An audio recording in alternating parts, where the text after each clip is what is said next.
అందరికీ నమస్కారం. ఈరోజు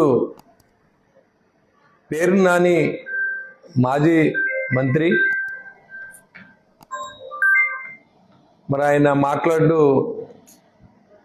ఒక అభ్యంతరమైన వ్యాఖ్యలు చేయడం ఇక్కడ వివాదాస్పదంగా మారింది. ఎందుకంటే ఇవాళ చంద్రబాబు నాయుడు గారు, లోకేష్ గారు, పవన్ కళ్యాణ్ గారు తిరిగే హెలికాప్టర్లు కానీ విమానాలు కానీ కూలిపోతే బాగుండు అనే విధంగా మాట్లాడడం వాళ్ళ కుట్రకి, వాళ్ళ మనసులో ఉన్న కుట్రని బయటికి తీసే విధంగా ఉందని కూడా నేను తెలియజేస్తూ ఉన్నా.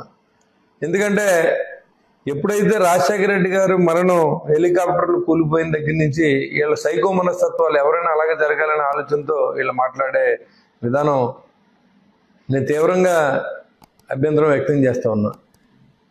అన్నెసరిగా ప్రెస్ మీట్లు పెట్టడం, ఇవాళ రాష్ట్రంలో ఏ విలేజ్లన్నీ కూడా ఎక్కడా కూడా గత 5 సంవత్సరాల్లో ఎక్కడ కూడా కనీసం రోడ్లు కానీ ట్రైన్లు కానీ పరిస్థితిలో ఇవాళ పవన్ కళ్యాణ్ ఎక్కడో ఉన్న పార్వతీపురం దగ్గర నుంచి ఇలాగ చిత్తూరు దగ్గర నుంచి అన్ని ప్రాంతాలను పర్యటిస్తూ అన్ని ప్రాంతాలు అభివృద్ధి చేసుకొని మరి ఆయన చేసే పనిని కూడా మనం అర్థం చేసుకోవాలి అసలు అవసరం ఉంది.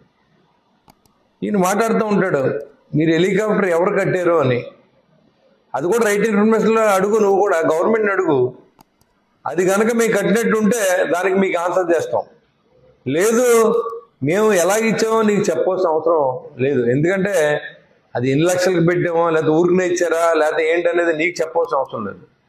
అదే ఆడిట్ అబ్జెక్షన్ వచ్చినప్పుడు లేకపోతే ఎవరిని అడిగినప్పుడు ఖచ్చితంగా దానికి ఆన్సర్ చేస్తాం. ఇవాళ పవన్ కళ్యాణ్ గారు ఒక మాట అంటే ఆయన జీవితాంతకాలం విమానం కొలిచ్చేటువంటి నిర్మాతలు ఉన్నారు, ఫ్రెండ్స్ ఉన్నారు, కుటుంబ సభ్యులు ఉన్నారు. పెద్ద కుటుంబమే ఉంది ఆయన వెనకాల. నువ్వు బ్రతుకుండగా మీ నాన్న చూడలేదు. మీ నాన్నగారు ఎక్కడున్నారో లాస్ట్ టైంలో ఒకసారి గుర్తు తెచ్చుకో. విక్టోరియా గారి ఇంట్లో మరణించారు. ఆయన చాలా పెద్ద మనిషి, కృష్ణమూర్తి గారు అంటే. అలాంటి తండ్రి చూడు నువ్వు కూడా ఇవాళ పవన్ కళ్యాణ్ గురించి మాట్లాడడం, పవన్ కళ్యాణ్ గారి గురించి మాట్లాడడం, సింగులర్లో మాట్లాడడం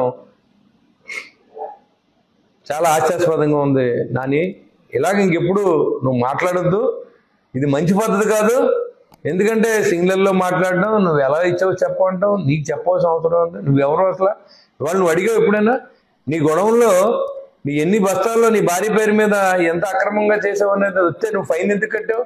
నువ్వు అంత నిజాయితీ పరుడు అయితే నువ్వు మాట్లాడుతూ ఉన్నావు. నువ్వు నీ కుటుంబ సభ్యులు నువ్వు చూసుకో, నీ తండ్రిని నువ్వు చూడలేదు అని బందరంతా చెప్తూ ఉంది. ఇవాళ నువ్వు పెద్ద మాటలు మాట్లాడి పవన్ కళ్యాణ్ విమర్శిస్తే పెద్దోడిని అయిపోతావు, పతనం అయిపోతావు అని కూడా నేను తెలియజేస్తా ఉన్నా.